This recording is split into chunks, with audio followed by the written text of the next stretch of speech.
कि मारे बनवा हो मारे बनामा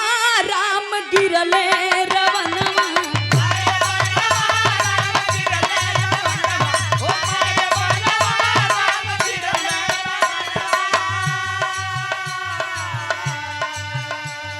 सोन के सुगनमा उड़ल छोड़ के पिजड़वा हो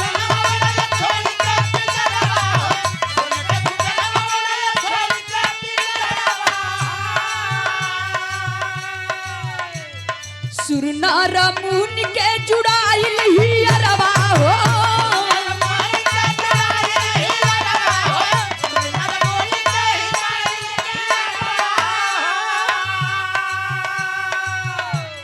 अरे देवता गगन से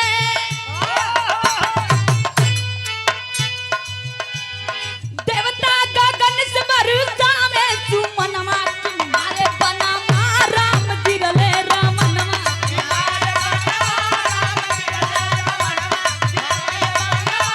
क्या बात है? अरे जियो बहादुर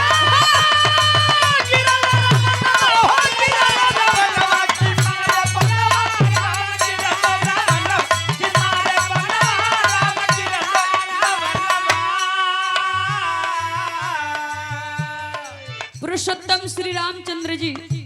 लंका पर चढ़ाई कैलन युद्ध भइल रावण के मरलन रावण धराशायी भइल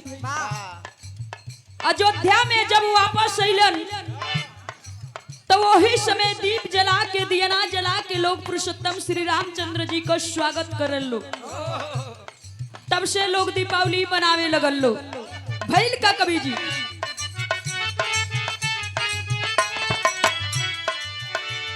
सीता लखन संग अवधा पधारे हो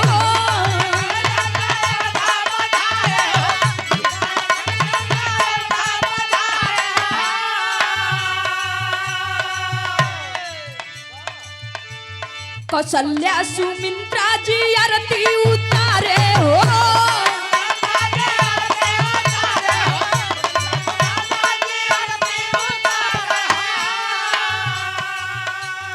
अरे बरसे लगे के बरसे लगे के झर झर नयनवा अरे बनवा राम गिरले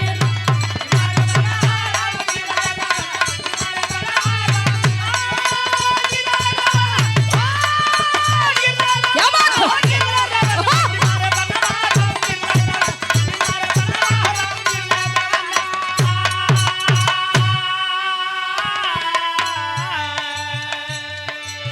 इधर अयोध्या में लोग दिए ना जरा के स्वागत करत बा पुरुषोत्तम श्री रामचंद्र जी का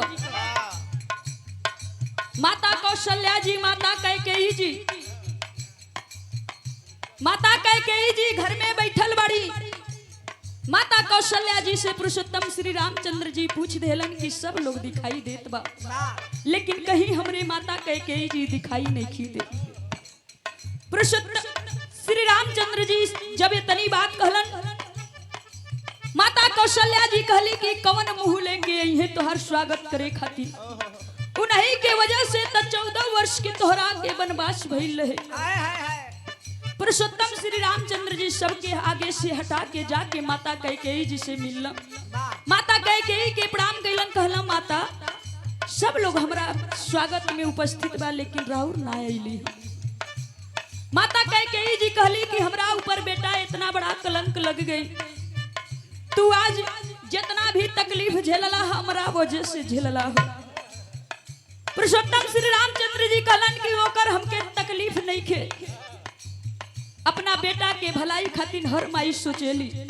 रउआ भी हमरा भलाई खातिर के ही सोचले बड़ी माता कैकेयी कहली कि हम तबे मानब कि रउआ हमरा से नाराज नहीं खी कि जब हमरा तन से पैदा होखल जाई पुरुषोत्तम श्री रामचंद्र जी बतौलन का कहलन कवि जी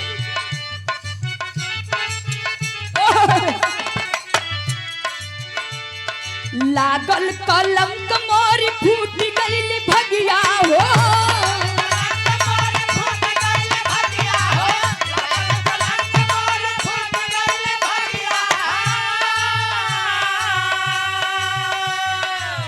से हमारी जनमी छोड़ाई दे बदगिया हो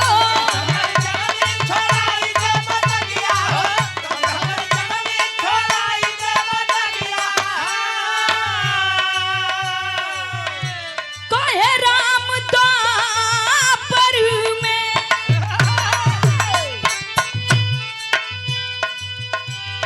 कहे राम द्वापर में पूजी सपनमा की मारे बनवा राम गिरले रामनमा की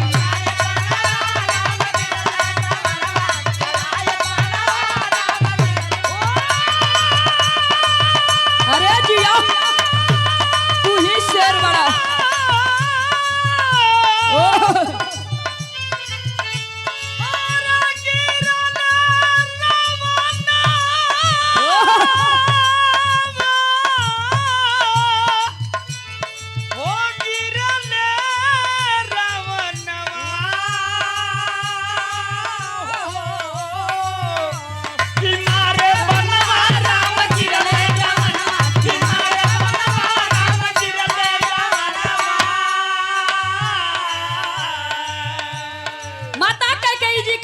बस बेटा एक बात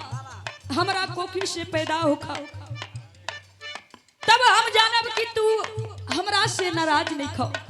पुरुषोत्तम श्री रामचंद्र जी कहला कि ये जन्म में ना हो सकेला, द्वापर युग में हो, ये युग में ना हो सकेला। भैल का कवि जी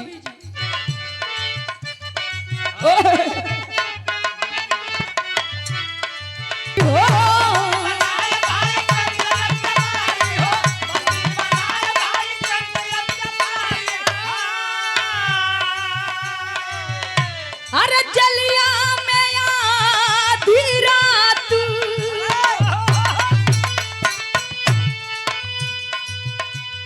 जलिया में आधी रात लिहले जनमवा की मारे बनवा राम गिरले रामनमा की मारे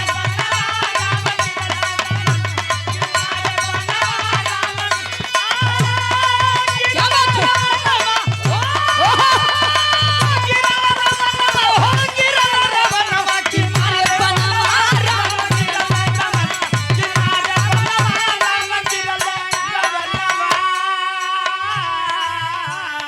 और देखिए विराट के बहुत ही अच्छे कलाकार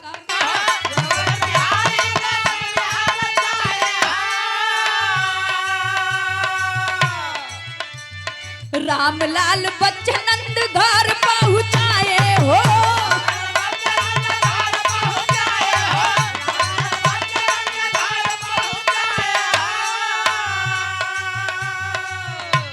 अरे गौरी छोट मृदुलू कैसो आई कहले गहनमा कि मारे बनवा मारे बनवा राम गिरले